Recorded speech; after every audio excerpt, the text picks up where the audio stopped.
I'm sure there's a handful of people watching this video right now who are just like me. People who have been playing Minecraft for arguably far too long.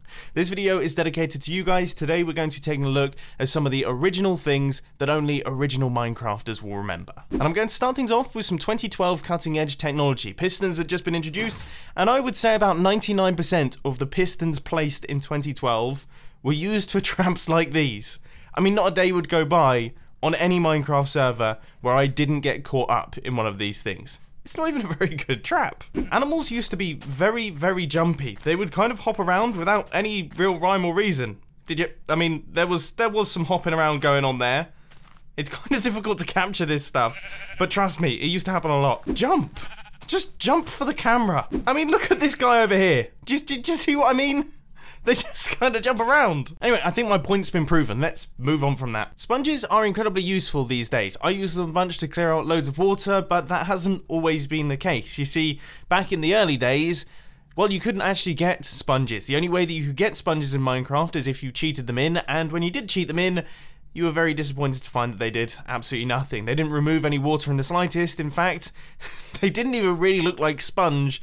They just looked like cheese. It was a very strange texture. In fact, I would say it's probably one of the ugliest textures that ever existed in Minecraft. If someone came up to me today and said that this chest on the left filled with cookies is more valuable than this chest on the right filled with diamonds, I'd probably laugh them out of the room. But back in 2012, I probably would have agreed with them because cookies were not exactly easy things to come by.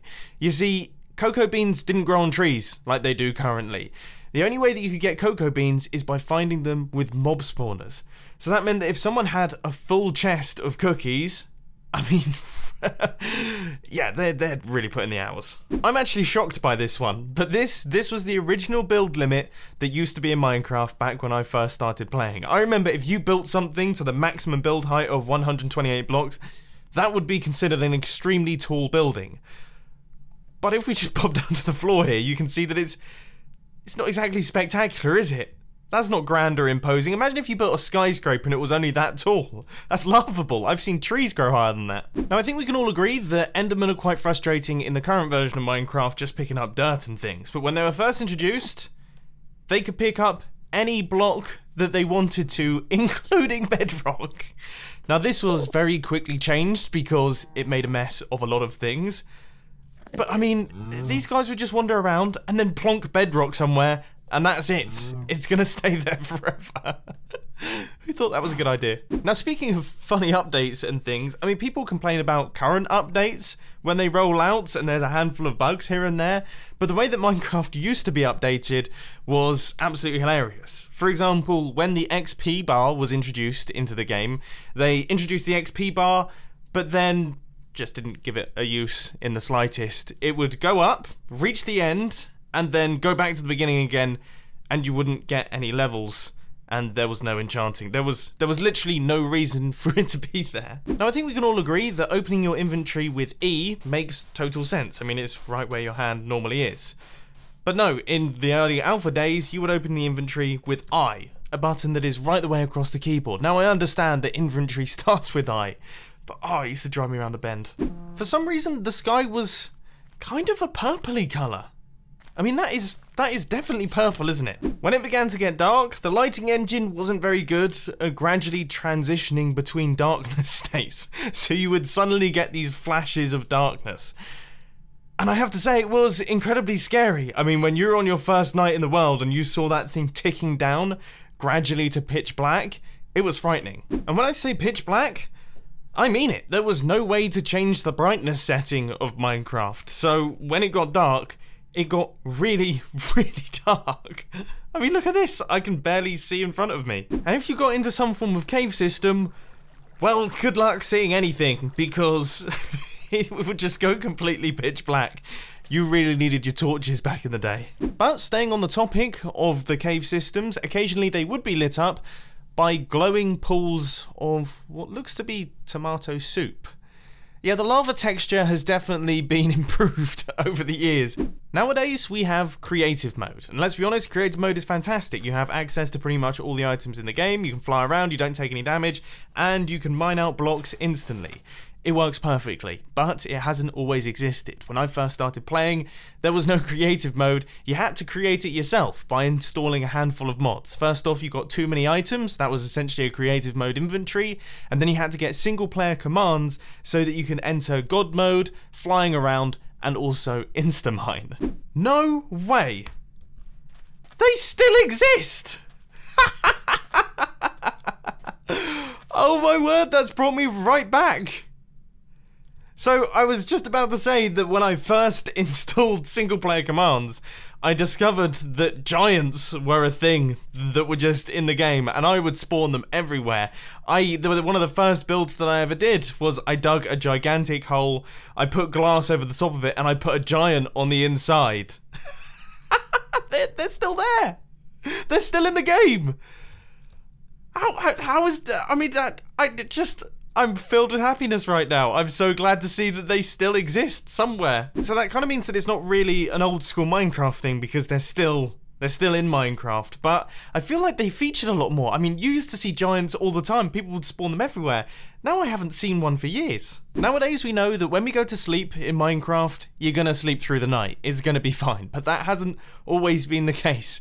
Generally speaking, when you used to go to bed in Minecraft, you would be about 90% certain that you would be woken up by some form of zombie or skeleton in your room. So you'd have to fight them off, you'd go back to bed, and then you'd be woken up again, and then again, and then again, and then finally, you would actually make it through the night. When they were first introduced, Efficiency 5 pickaxes were literally the only tools that you needed in Minecraft. You see, they would work rather nicely on dirt, they would work pretty well on wood as well, and of course they would work fantastically on stone. There was literally no reason for you to have a shovel or an axe. You could just use this thing. It was a much simpler time. I actually think that Mojang should introduce a really rare multi-tool that you can only find in dungeons and can't repair, but does exactly what the Efficiency 5 pickaxe used to do. Pixel artists are going to cringe at this one, but who remembers when these were the only brightly coloured blocks in Minecraft? There was no concrete, there was none of that new terracotta hardened clay stuff. It was literally wool. And the wool texture was far uglier than it is currently. Easter egg time. Did you know that there's a 1 in 10,000 chance that your Minecraft menu screen says Mince Raft up at the top of it, as opposed to Minecraft? Now, I am certain that I've experienced this over my time playing Minecraft. I've definitely opened Minecraft way more than 10,000 times, but I've never personally seen it. If David Attenborough was a Minecrafter back in 2012, he would be doing entire documentaries about how rare and close to extinction the pink sheep was. You see, back when I first started playing Minecraft, if you managed to find a naturally spawning pink sheep, you would 100% screenshot it and send it to all your friends, because there is such a low chance of them spawning. I feel like that isn't really a thing anymore. I haven't heard people talking about pink sheep in ages. This right here is going to fill me with a lot of nostalgia. Who right here remembers typing that in the seed for the world generator? This is probably one of the most famous seeds in the history of Minecraft. So I spawned in that incredibly dark cave right there, gradually making my way out, and now I'm going to see this thing for the first time in many, many years. Ah, I remember this.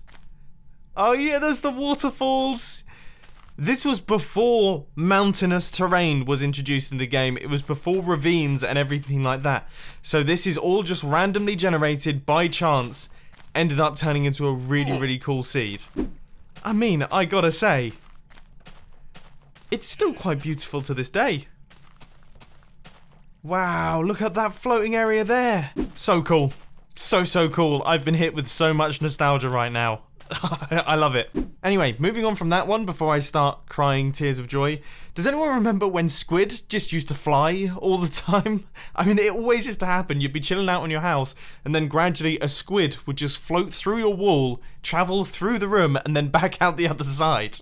It was always very strange to watch. Back in the day when you were looking for strongholds, dungeons, abandoned mine shafts, or perhaps you were just checking to see if you'd lit up all the caves around you because you'd just built a mob farm up in the sky, you would build a system a little bit like this. So you'd push blocks into your head, and then everything would go transparent and you'd be able to see everything around you. So you can look out for cave systems and yeah, pretty much everything. Anyway, now we move on to probably one of the most well requested original Minecrafter things. Minecraft, back when it was just an online game, it didn't exist as a downloadable file. Instead, you had to play it in the browser, and it was actually very similar to creative mode. The only blocks in the game were the ones that are in my hotbar, and there was no real survival element in the slightest. You just built things in this very bright, extremely saturated, and definitely not infinitely generated landscape. But this was the beginning of what has become an absolute icon in the gaming world. To put it plainly, it doesn't get much more original than that. And on that note, ladies and gentlemen, I think it's time to end. I hope that you've enjoyed this absolute nostalgia session. I know that I personally have. If you did, please hit that like button. And if you really loved it, then make sure to subscribe. But thanks for watching, guys. This has been Mumbo, and I'm out. I'll see you later. Oh, and as per usual, filming channel stuff link will be on the end screen. Latest mini documentary. Check it out if you want to.